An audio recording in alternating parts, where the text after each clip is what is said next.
Continuação, então, daquela história que comecei no vídeo passado sobre a economia brasileira na Primeira República. Então eu parei mais ou menos por volta do ano de 1917, próximo dessa data, ou melhor, na época ou no período ainda da Primeira Guerra Mundial.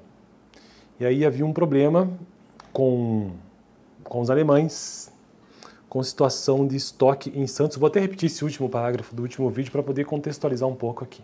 Como a utilização dos navios não era tecnicamente possível, o problema da disposição ordenada da safra de 1917 permanecia dramático. Em julho, os estoques em Santos saltaram para 6 milhões de sacas, porque havia um problema diplomático com a Alemanha naquele momento, contra 1 milhão em meados do ano anterior, ou seja, 6 vezes mais, né? E o sistema bancário era absolutamente incapaz de congelar suas carteiras de empréstimos para financiar o carregamento desses estoques. A solução natural foi uma nova emissão de notas inconversíveis para financiar a compra da safra e reforçar a caixa do Banco do Brasil.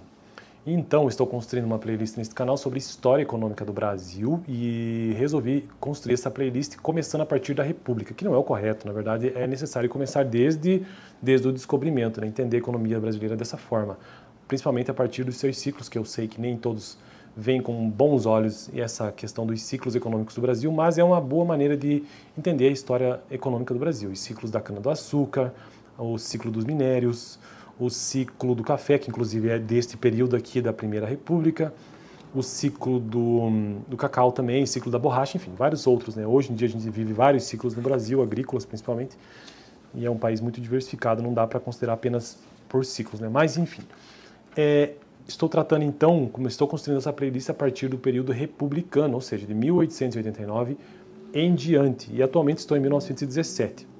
O livro texto base que eu estou utilizando é A Ordem do Progresso, que conta exatamente a partir da República. E aí, a Primeira República é conhecida até 1930, é tido esse nome de Primeira República. E aí houve uma era de ouro.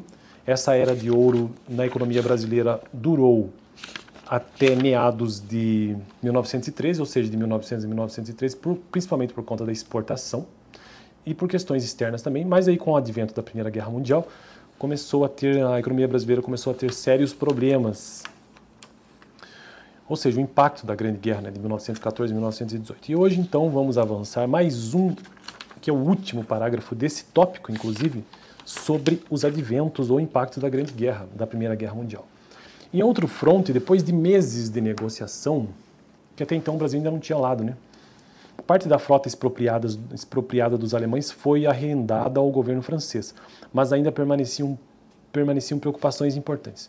Por um lado, a grande erosão dos salários reais provocada pela alta dos preços dos alimentos levou à primeira onda de greves e manifestações operárias na história do Brasil, sublinhando as profundas transformações em processo na estrutura social das grandes cidades brasileiras. Então vejo que já nessa época aqui, inflação sempre foi um problema brasileiro, crônico. Por outro lado, ao longo da primeira metade de 1918, voltavam as preocupações com a fragilidade da posição externa e da indústria do café em um cenário de prolongamento da guerra. Então a guerra começou a preocupar de fato a produção de café. Entretanto, por um golpe de sorte, esse crônico duplo dilema da política econômica criada pela guerra desapareceria como por um passe de mágica a partir da metade do ano, quando 2 dias de geadas de violência sem precedentes, seguidos do fim das hostilidades na Europa, alteraram completamente as perspectivas em relação ao preço do café. Então veja que fatores exógenos, né? Ou seja, totalmente externo mesmo, que nem envolvia o Brasil como em si nesse caso, uma coisa que aconteceu naturalmente, e veja como isso muda completamente a situação. Os preços em Nova York, que se mantinham em torno de uma média de 10,8 centavos de dólar por libra peso em junho, atingiram mais de 22 centavos no final do ano, ou seja, dobrou o preço. A geada aconteceu lá na Europa, as geadas tiveram um efeito depressivo sobre várias colheitas e dada a importância da renda agrícola paulista para o desempenho global da economia, falei bobagem aqui, as geadas tiveram um efeito depressivo sobre várias colheitas e dada a importância aqui no Brasil, né? Importância da renda agrícola paulista para o desempenho global da economia, deprimiram os níveis da atividade doméstica em 1918. Entretanto, o Brasil emergia da guerra sem nenhum dos problemas de excesso de oferta de café e equilíbrio externo que haviam ocupado o centro das decisões de política econômica em seus últimos 2 anos. Então veja que um fator exógeno que aconteceu lá na Europa favoreceu fortemente e de fato o Brasil conseguiu terminar esse período então da Primeira Guerra com impacto positivo até, né? Claro que o momento de ouro não foi, né? Porque a era de ouro aconteceu entre 1900 e 1913. Bom, no próximo vídeo então já começa um próximo tópico, dando continuidade nessa história, que é o boom e a recessão do pós-guerra, ou seja, entre 1919 e 1922. No vídeo anterior, a parte anterior a essa história, né? Como que o Brasil teve esse problema aí diplomático com a Alemanha. Vou deixar aqui no final, beleza? Valeu. Aliás, estou construindo essa playlist, né? Acho que já falei, sobre história econômica do Brasil. De forma bem introdutória, estou utilizando este livro aqui. É uma playlist específica, né, de história econômica do Brasil, que faz parte de uma playlist geral de economia. Valeu.